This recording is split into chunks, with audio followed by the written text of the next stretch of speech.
For context, I'm a female in my 30s. It was a Sunday night, and I left the gym earlier than usual. It wasn't like me to cut a workout short, but when I glanced outside between sets, I saw snow coming down hard, blanketing the parking lot in minutes. Driving in heavy snow had always made me uneasy, so I figured I'd beat the worst of it and get home. By the time I grabbed my bag and stepped outside, the lot was nearly empty, except for one car parked way out on the far end. It stood out because it wasn't anywhere near the building or under a light, just sitting there in the dark, snow piling up on its roof. I didn't think much of it until I got in my car and started brushing off the windshield. I felt watched. When I looked over, the car's headlights were on. They hadn't been when I first saw it. I climbed into my car and pulled out, trying to ignore the sudden knot in my stomach. As I made my way toward the exit, I glanced in the rearview mirror and saw their lights move. They were pulling out too. It could have been a coincidence. Maybe they'd just finished whatever they were doing in that car. But as I merged onto the street, they stayed right behind me, not even leaving a car-length gap. I turned onto the main road, and so did they. Their headlights felt blinding in my mirrors, like they were deliberately trying to get my attention. I switched lanes. They followed. I turned onto a side street to test them. They turned too. By now, I was gripping the wheel so hard my knuckles were white. Snow was coming down in thick sheets, and my wipers struggled to keep the windshield clear. I kept telling myself it was just my imagination. Then their high beams flicked on. Blinding light flooded my car, making it impossible to see. I slowed down, waving a hand behind me like they could somehow see my frustration. When I sped back up, they flashed their lights again. I thought maybe they were trying to signal something, like I had a flat tire or my trunk was open.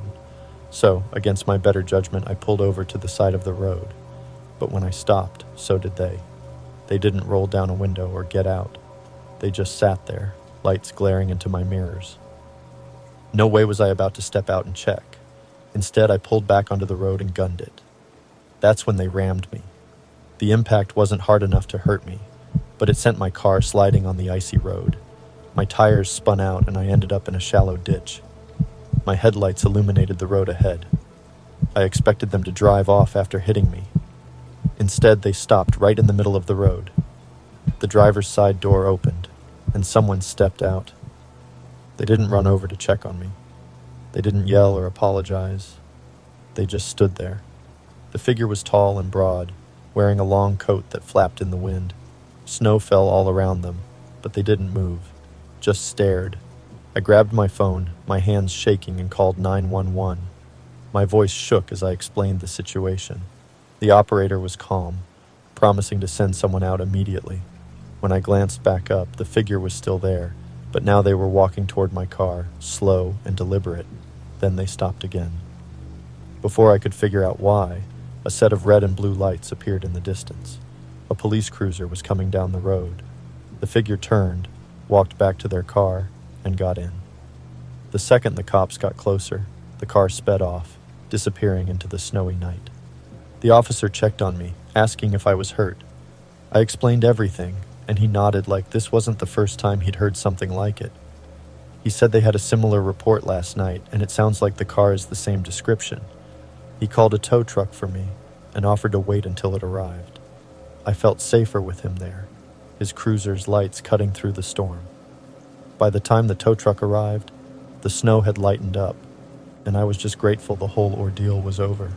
As I climbed into the tow truck, I glanced down the road one last time. Far off in the darkness, just barely visible under a flickering streetlight, was the same car. It was parked at an angle, like it had been waiting there all along. Before I could even point it out, the streetlight went out. When it flickered back on a second later, the car was gone. I didn't sleep that night. I just kept replaying the events over and over in my head.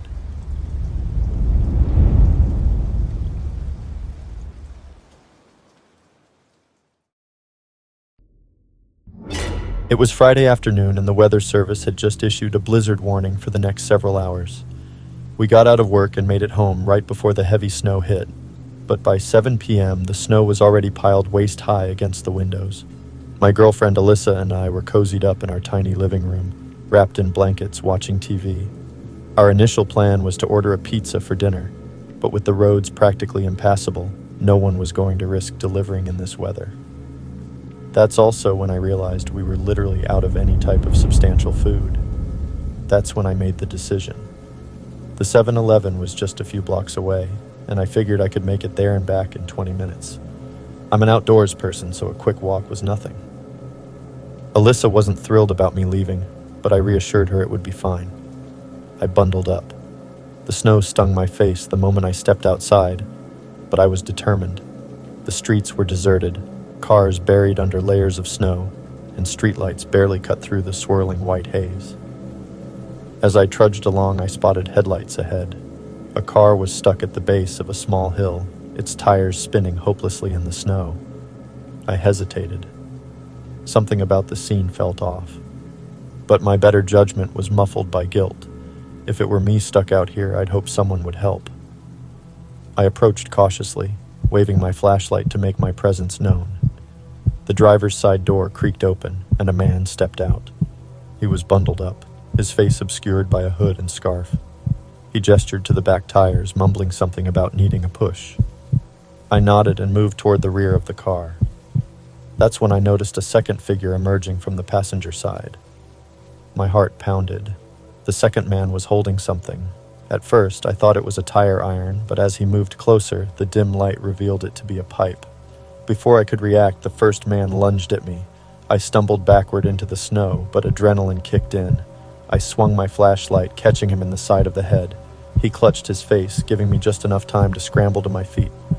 The second man was coming at me fast. I turned and ran, the deep snow making every step a battle. My heart pounded as I heard them shouting behind me, their boots crunching in pursuit. I didn't dare look back. When I finally saw my house, it was like a mirage. I got to the front door, fumbled with my keys, and practically fell inside. Alyssa looked up from the couch, startled by my entrance. She asked what the hell was happening, but I didn't have time to explain. I locked the door, then all the windows. My hands were shaking. I told her 2 guys started chasing me after I tried to help them.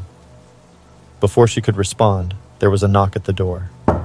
It was slow, deliberate. 3 knocks, then silence.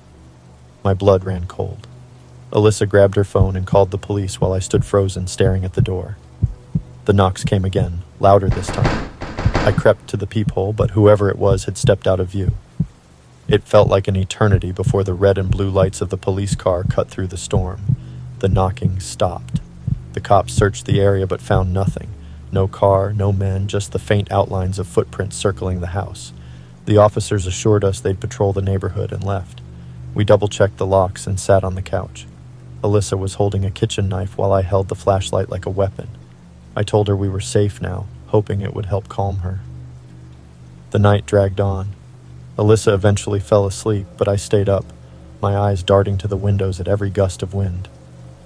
By 4 a.m., the storm had subsided, and exhaustion finally overtook me. I woke up to sunlight streaming through the curtains. For a brief moment, I thought it was over, just a bad memory. But when I looked out the window, I saw fresh tire tracks in the driveway and fresh footprints all around the perimeter of our house. Whoever those guys were must have came back.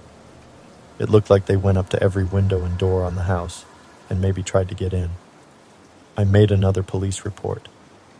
They came out and noticed the last set of prints they tracked, stopped right before the back door and turned around and went back to the driveway. They suggested something scared them off.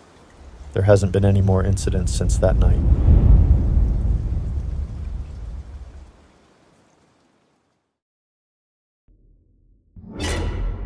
A few years ago, I went hiking in a state park not far from where I lived. It was midwinter, and the snow was coming down steadily, covering everything in a soft, white blanket. I loved hiking in the snow. It was quiet, peaceful, and for the most part, I usually had the trails to myself. That day, I was about 3 miles in, walking along a narrow trail through a thick forest. The snow muffled all sound except for the crunch of my boots. I hadn't seen anyone since leaving the parking lot, which was exactly how I liked it. As I rounded a bend, I saw someone approaching from the opposite direction. He was an odd-looking man, probably in his late 40s, with a scruffy beard and mismatched clothes that looked more like he'd grabbed whatever was lying around than something you'd wear for a hike in the snow. His jacket was too thin for the weather, and he wasn't wearing gloves. I nodded as we passed each other, the way you do on trails, but something about him unsettled me. He didn't nod back. He just stared at me as we crossed paths, and I felt my stomach tighten. I kept walking, but a few minutes later, I glanced back over my shoulder. He had stopped and was standing in the middle of the trail, staring in my direction. I brushed it off. Maybe he's just resting or enjoying the view. But as I kept walking, I couldn't ignore the uneasy feeling growing in my gut. About 5 minutes later, I looked back again. He was moving now, following me. I stopped and turned around, my heart pounding. He stopped, too, about 50 feet back. "Hey," I called out, trying to keep my voice steady. "You need something?" He didn't answer. He just stood there, staring at me. I had a concealed carry permit and was armed, so I rested my hand on my hip, just in case. "You should head back the way you were going," I said firmly. He tilted his head slightly like he was trying to figure something out, but he didn't move. I turned and started walking again, my mind racing. Every few minutes I glanced back. He would stop when I stopped, then start walking again when I did. Sometimes he'd let me get a good distance ahead, then pick up the pace to close the gap. This went on for nearly 30 minutes, and by then I was terrified. I considered cutting through the woods to get back to the main trail, but the snow was so deep I knew it would slow me down. Finally, I turned around and shouted, "I'm not kidding! Go back!" This time, I pulled my gun and held it at my side, making sure he could see it. He stopped dead in his tracks, then slowly raised his hands, a smirk spreading across his face. Without a word, he turned around and started walking back the way he came. I stood there for a moment watching him go, trying to decide if I should follow to make sure he was really leaving. But something about that smirk made me uneasy. Deciding it was better to just get out of there, I turned and continued down the trail, glancing back over my shoulder every few minutes. After about 10 minutes, I realized I hadn't seen him again. The tension started to ease. Maybe he got the message. Maybe he wasn't as dangerous as I thought. I reached a small clearing where the trail split into two paths. I stopped to get my bearings, pulling out my map, when I noticed something in the snow ahead. Footprints. They were fresh, heading in my direction, but there was no one in sight. My breath caught in my throat as I followed the trail with my eyes. The footprints came from the woods, cutting across the trail I was on, and disappeared into the trees on the other side. And then, a noise. It was faint, almost swallowed by the snowfall, but unmistakable. A low, disturbing chuckle coming from the woods behind me. I spun around, heart pounding, scanning the tree line. Silence. The snow was falling harder now, and the light was fading. I could barely see more than 20 feet in any direction. Then I saw a figure, just barely visible between the trees, standing completely still. It was him. I raised my gun again, my hands trembling. "I'm warning you, stay back." But he didn't move. For what felt like an eternity, we just stood there, locked in a silent standoff. Then, without warning, he stepped back into the shadows and disappeared. I didn't wait to see if he'd come back. I turned and ran, not caring about the trail or the snow slowing me down. I didn't stop until I reached the parking lot. My car was the only one there.